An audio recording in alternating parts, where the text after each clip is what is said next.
Everyone and welcome to our channel Rama classes. तो आज हम सीखेंगे स्टैटिस्टिकल डिस्क्रिप्शन ऑफ डाटा, जो कि ये एग्जाम में अगर आप प्रीवियस ईयर पेपर्स अगर आपने देखे हैं तो आपको पता होगा कि ये पेपर जो है, ये पर्टिकुलर चैप्टर जो है, ये पेपर में 7 to 9 मार्क्स का आता है। This is whole chapter based on theory chapter है ये। और ये अगर हम खुद से पढ़ने जाएंगे to be very sure we are bored, to be very sure. So मैंने इस पर्टिकुलर यूनिट को बहुत छोटा करके और सारे इंपॉर्टेंट पॉइंट्स कवर कर दिए हैं। तो ये सारे चीजें अगर आपको मैं ये जो नोट्स है, जो मैंने नोट्स बनाए हैं, इसको भी मैं Telegram channel CA foundation MCQ में शेयर कर दूंगी। और आपको क्या करना है, इसको ज्यादा से ज्यादा शेयर करना है। So let's get started. Okay, now statistical description of data. पहले इसको मैंने 3 फेज में डिवाइड कर दिया है। सो हम पार्ट वाइज वीडियोस को भी देखेंगे। फर्स्ट हम बताएंगे कि statistical introduction, that is phase 1, data analysis phase 2 and graphical presentation, that is phase 3। ठीक है, फिर फेज 1 में हम बेसिक के बारे में डिस्कस करेंगे, characteristics, limitation and application. Application वाला ये मैंने लिया है, बट एप्लीकेशन वाला एग्जाम पॉइंट ऑफ व्यू से रिलेवेंट नहीं है। अब हम सबको पता है कि अब 3 मंथ्स भी नहीं है एग्जाम्स होने में, तो हमें थोड़ा सा स्मार्ट स्टडी करनी है। और इसके ऊपर मैं बहुत जल्दी वीडियो बनाऊंगी कि किस तरीके से हम स्मार्ट स्टडी करें। सो एप्लीकेशन वाला बिल्कुल भी रिलेवेंट नहीं है, तो हमको उसको डिस्कस भी नहीं करना है। बस एक बार हमको पता होना चाहिए। एग्जाम में गलती से भी आ गया ना, तो आई एम वेरी श्योर कि आप सब लोग उसे पर्टिकुलर MCQ को हैंडल कर सकते हो। Okay, now basics. It has been derived from, अब जो पर्टिकुलर वर्ड है स्टैटिस्टिक्स 4 अलग अलग लैंग्वेजेस में है, Latin, Italian, German and French. मेरे साथ साथ रिपीट करोगे तो ही समझ आएगा, नहीं तो नहीं समझ आएगा। लैटिन, अच्छा मेरे साथ बोलो, Latin, Italian, German, French. Latin word में स्टैटिस्टिक्स को बोलते हैं स्टेटस, इटालियन में स्टैटिस्टा, जर्मन में स्टैटिस्टिक एंड फ्रेंच में स्टैटिस्क्यू। अगेन रिपीट, लैटिन वर्ड में ये MCQ में पूछा जाएगा, एक तो आएगा गारंटी के साथ। सो लैटिन वर्ड में स्टैटिस्टिक्स को बोलते हैं स्टेटस, इटालियन में स्टैटिस्टा, जर्मन में के पीछे आ जाएगा स्टैटिस्टिक एंड फ्रेंच में स्टैटिस्क्यू। ओके, नाउ यहाँ जो स्टैटिस्टिक्स है ये सिंगुलर भी हो सकती है, प्लूरल भी हो सकती है। तो अगर आपको MCQ में ऐसे आता है कि सिंगुलर है कि प्लूरल है, तो आंसर क्या होगा, बोथ, सिंगुलर भी है एंड प्लूरल भी है। अगर स्टैटिस्टिकल मेथड लिखा है तो उसको हम बोलेंगे सिंगुलर। फॉर सिंगुलर यूज होता है statistical method and for plural use होता है statistical data. Again, for singular ये यूज होता है स्टैटिस्टिकल मेथड एंड प्लूरल के लिए यूज होता है स्टैटिस्टिकल डाटा। क्लियर। अब इसके characteristic, first is aggregate of facts. Aggregate of facts का मतलब क्या है, अगर मैंने आपको बोला कि आप कोई पर्टिकुलर चीज की आप मेरे को डाटा लेके प्रोवाइड करो, ठीक है, तो आप क्या करोगे, कुछ भी आप मुझे लाके कलेक्ट करके दोगे कि नहीं, आप पहले पता लगाओगे कि जो इंसान आपको बता भी रहा है इन्फॉर्मेशन वो एक्चुअली सही है कि नहीं। कोई ऑथोराइज अथॉरिटी से आप पता करोगे, फिर कहीं से भी जो फैक्ट्स होंगे ना वो बताओगे। आपने अगर इकोनॉमी पढ़ा होगा तो उसमें एक होता है पॉजिटिव एंड एक नॉर्मेटिव। पॉजिटिव साइंस मतलब that is based on the facts. तो आपको फैक्ट्स पता होने चाहिए कि जो भी इन्फॉर्मेशन आप कलेक्ट कर रहे हो राइट है, उसके बाद तो हम डिसीजन ले पाएंगे ना कि आपने कुछ भी कलेक्ट करके मेरे को दे दिया तो इज इट ट्रू, नो। तो हमको क्या करना है, फैक्ट्स लेने और फैक्ट्स सभी सही होने चाहिए। तो aggregate of facts it is statistic. Affected to marked extent by huge number of causes. इसका मतलब क्या है कि स्टैटिस्टिक्स भी अफेक्टेड होती है। ये MCQ में अगर पूछते हैं इज इट अफेक्टेड, यस, एक कॉजेज से नो, क्योंकि ह्यूज नंबर ऑफ कॉजेज, उसके लिए कोई एक फैक्टर नहीं। जैसे अगर हम बात करते हैं डिमांड, तो डिमांड अगर कैसे इन्फ्लुएंस होती है तो वहां पे क्या एक फैक्टर है, नहीं। हाँ, ये हो सकता है कि उनका प्रोपोर्शन वेरी हो सकता है कि प्राइस जैसे ज्यादा इफेक्ट करती है डिमांड को, और बाकी फैक्टर्स जैसे अगर हम ले रहे तो वो कम इफेक्ट करते हैं, जैसे टेस्ट प्रेफरेंसेस हो गया, इनकम हो गया, बट करते तो सभी है। तो इसका मतलब क्या है कि अफेक्ट होता है नंबर ऑफ कॉजेज से, but to mark the extent, कुछ हद तक ही कोई एक पर्टिकुलर फैक्टर उसको अफेक्ट कर सकता है, ऐसा नहीं कि कितना भी अफेक्ट करे, ऐसा नहीं होता। सो फर्स्ट होगा एग्रीगेट ऑफ फैक्ट्स, सेकंड है affected to marked extent by huge number of causes, right. Now third point, express numerically. ये MCQ में भी आ सकता है कि क्या स्टैटिस्टिक्स न्यूमेरिकली एक्सप्रेस होता है, देन यस। अगर आप आगे हम डिस्कस करेंगे तो क्वांटिटेटिव मीन्स मेनली इसका फोकस कहाँ पे होता है, क्वांटिटेटिव पे। तो ये न्यूमेरिकली एक्सप्रेस कर सकते हैं, नंबर फॉर्म में हम इसको एक्सप्रेस कर सकते हैं। फॉर एग्जाम्पल, अगर आपको पूछा जाता है कि आपकी पर्टिकुलर क्लास का मार्क्स का एवरेज कितना है, तो वो न्यूमेरिकली में आएगा ना कि हमारे क्लास में 50 to 55 ऐसा कुछ। तो वो, और ये एस्टिमेटेड है। एस्टिमेटेड का मतलब क्या है कि जो भी डाटा आप लास्ट में हमारा जो आंसर आएगा ना वो हम गारंटी नहीं दे सकते। एक एजम्पशन, एस्टिमेट मतलब वो एजम्पशन बेस्ड है कि हाँ ये 50 to 55 होना चाहिए। अगर मैं आपको एक एग्जांपल दूं कि मैं आपको पूछती हूँ कि आपकी क्लास में बच्चों का मार्क्स का एवरेज क्या था, जो मैंने अभी पहले एग्जाम्पल दिया, तो उसमें अगर कोई बच्चा ऐसा भी तो होगा जिसको 45 मार्क्स आया, कोई बच्चा ऐसा भी होगा जिसको 80 प्लस आया, किसी को 90 प्लस आए। बट अगर हम ज्यादातर बच्चों का देखें तो 50 to 55 आए। बट इसका मतलब ये थोड़ी है कि सारे बच्चों की 50 to 55 आए, एवरेज है ना। तो 90 to 95 वाले भी बच्चे हैं ना, तो ये एक एस्टिमेटेड होता है, राइट। यहाँ पे एजम्पशन लगा रहता है कि मैक्सिमम बच्चे जो है वहां पे, बट कुछ बच्चे 80 वाले भी हैं।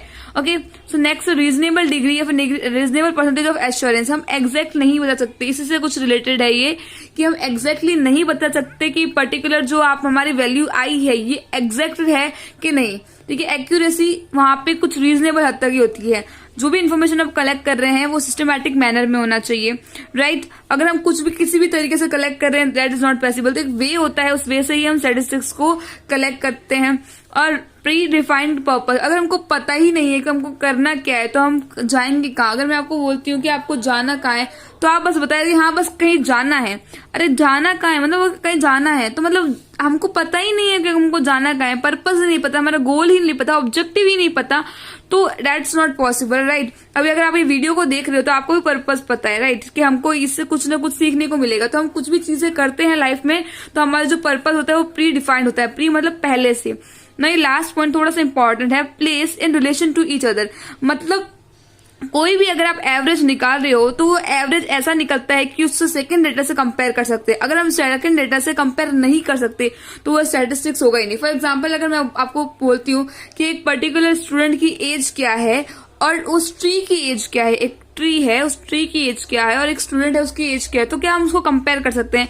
इलॉजिक वहां पे हो जाएगा कि उनको कंपेयर करके करना क्या है, राइट। तो वहां पे हमारे पीछे मोटिव भी आता है। तो हमारा ऐसा डाटा जिसको हम एक दूसरे कंपेयर कर सकते हैं वो स्टैटिस्टिक्स के अंदर कहीं ना कहीं रिलेशन क्रिएट हो जाता है। अगेन मैं इतना डिस्कस करती हूँ जितना हमने डिस्कस किया। सबसे पहले बेसिक्स का, लैटिन वर्ड में हम स्टैटिस्टिक्स को बोलते हैं स्टेटस, इटालियन में स्टैटिस्टा, जर्मन में स्टैटिस्टिक एंड फ्रेंच में statistique. Clear? Latin status, Italian statista, German statistik, French statista, singular में स्टैटिस्टिकल मेथड, प्लूरल में स्टैटिस्टिकल डेटा। एंड फर्स्ट हमको एग्रीगेट और सारे फैक्ट होना चाहिए। बहुत सारे फैक्टर्स जो है वो अफेक्ट करते हैं but up to a marked extent. हम इसे न्यूमेरिकली एक्सप्रेस कर सकते हैं। एस्टिमेटर होता है, जो वैल्यू निकली है वो रीजनेबल डिग्री ऑफ एश्योरेंस देती है। कुछ सिस्टमेटिक मैनर से हमें उसे कलेक्ट करना है। प्री डिफाइंड पर्पस होता है हमारा, और place in relation to each other. Now we are going to discuss regarding the limitation. First is ignore quality aspect. अभी मैंने बताया जो एवरेज आएगी ना वो क्वांटिटी में आती है। अगर मैंने बताया 50 to 55 अगर एवरेज आया तो वो क्वांटिटी वाइज है, क्वालिटी वाइज नहीं आती। क्वालिटी तो इग्नोर हो गई ना वहां पे, क्योंकि कोई बच्चों को 90 भी आए तो वो तो उसको हमको ये नहीं, अगर मैं किसी को बताती हूँ कि हाँ हमारे क्लास का जो एवरेज है मार्क्स का वो 50 है, ठीक है 50 है, तो वहां पे उनको ये लगेगा कि हाँ मैक्सिमम बच्चे जो है 50 to 55 40 तक होंगे। बट वहां पे कुछ बच्चे ऐसे भी जिनको 90 आए तो उनकी तो क्वालिटी यहाँ पे इग्नोर हो गई। तो यहाँ पे इंपॉर्टेंस होती है क्वांटिटी को, यहाँ पे क्वालिटी एस्पेक्ट कहीं ना कहीं इग्नोर हो जाता है। No importance to individual. यहाँ पे हमेशा अगर आप देखते हैं मेजर, अगर आपने मेजर ऑफ सेंट्रल टेंडेंसी वाले यूनिट भी पढ़ा है तो वहां पे हम इंडिविजुअल बेसिस पे कभी नहीं निकालते, ग्रुप बेसिस पे। इंडिविजुअल की वहां पे कोई इंपॉर्टेंस नहीं होती। Does not reveal the entire story. अगर आपको बताया, जैसे वही एग्जांपल लेते हैं वापस से, अगर 50 मैंने बताया कि हमारे क्लास के बच्चों का एवरेज 50 है तो ये नहीं बता रहा कि कुछ बच्चों का 90 भी आया है, कुछ बच्चों का 85 भी आया है, ये सिर्फ बता रहे 50 to 55। तो ये एंटायर स्टोरी रिवील नहीं करता। हमारी जो स्टैटिस्टिकल डाटा है वो मिस यूज भी हो सकती है। And data should be homogeneous और यूनिफॉर्म। हमारी जो डाटा है वो होमोजीनियस होनी चाहिए और यूनिफॉर्म होनी चाहिए, मतलब वो सिमिलर होनी चाहिए। इकोनॉमिक्स में मैंने पढ़ा था ना हेट्रोजीनियस होमोजीनियस, मतलब वो अलग अलग नहीं होनी चाहिए। अगर जो इन्फॉर्मेशन जैसे मैंने अभी बताया था, एक ट्री की एज है एक स्टूडेंट की एज है, दोनों अलग अलग है, दोनों का कोई रिलेशन नहीं है। अगर उनका रिलेशन नहीं है तो इज इट नॉट पॉसिबल कि वो स्टैटिस्टिक्स में हम कर पाए। So okay, so I hope आपको यहाँ पे लिमिटेशन तक क्लियर हो जाएगा। ये जो अब तक जितना मैंने पढ़ाया है उसको मैं यहाँ पे आपको टेलीग्राम चैनल है CA foundation MCQ and second Telegram channel है रामा क्लासेस, दोनों पे शेयर कर दूंगी। तो वहां पे जाके आप इसके स्क्रीनशॉट ले सकते हैं। नेक्स्ट जो हमारा टॉपिक रहेगा टाइप्स ऑफ डाटा, जो कि हमारे सेकंड फेज में आता है। तो यहाँ तक अभी हमने बेसिक्स डिस्कस किए कैरेक्टरिस्टिक्स एंड लिमिटेशंस, इनमें से भी एमसीक्यू बनते हैं। एप्लीकेशन जो है, अगर आप टेक्स्ट बुक ओपन करेंगे आईसीआई मटेरियल की, तो वहां पे आपको पता चलेगा कि ये जो एप्लीकेशन वाला पॉइंट है ये एग्जाम पॉइंट ऑफ व्यू से रिलेवेंट नहीं है, बट अगर आपका आ जाता है कि इकोनॉमिक्स के साथ क्या कनेक्शन है एंड कॉमर्स इंडस्ट्री, तो वहां पे आप इजीली आप आएगा ही नहीं पहली बात तो, बट आ जाता है बिकॉज हम आईसीआई का कुछ पता नहीं हमें, आ जाता है तो आप उसे इजीली हैंडल कर सकते हो। नेक्स्ट हम डिस्कस करेंगे types of data, methods of collecting data and classification of data. ये थोड़ा सा इंपॉर्टेंट है, इससे ज्यादा इंपॉर्टेंट है हमारा third part, that is diagrammatic presentation. Notes उसके रेडी हैं मैंने, बट इतना ज्यादा मुझे लगता है कि आपको नहीं आएगा माइंड में, तो पहले हम इतना डिस्कस करते हैं। नेक्स्ट वीडियो जो है मैं सेकेंड डे में ही इसे अपलोड कर दूंगी। वीडियोस को ज्यादा से ज्यादा शेयर करें ताकि मैक्सिमम स्टूडेंट्स के पास पहुंच जाए। ओके, सो ये हमारा यहाँ तक। अब आई थिंक मुझे लगता है कि इंडियन कॉन्ट्रैक्ट एक्ट जो है मैं जल्दी से फिनिश करूँ, एंड आई थिंक अगर आप अच्छे से रिस्पॉन्स करते हो तो मैं टू बी वेरी श्योर सितंबर के एंड तक आपका पूरा कोर्स कंप्लीट कराने के बाद आई वांट कि जय सर जो है आपका मैराथन लें, क्योंकि वो marathon it is very big responsibility. आप तक सारे कंटेंट अच्छे से पहुंचने चाहिए, तो आई थिंक वो मैराथन की रिस्पॉन्सिबिलिटी हम सर को देते हैं। So if you want that कि हमारे पर्टिकुलर क्लासेस में मैराथन हो, then you have to write yes in comment section, and yeah, please don't forget to write present in comment section. Thank you so much guys for watching our video.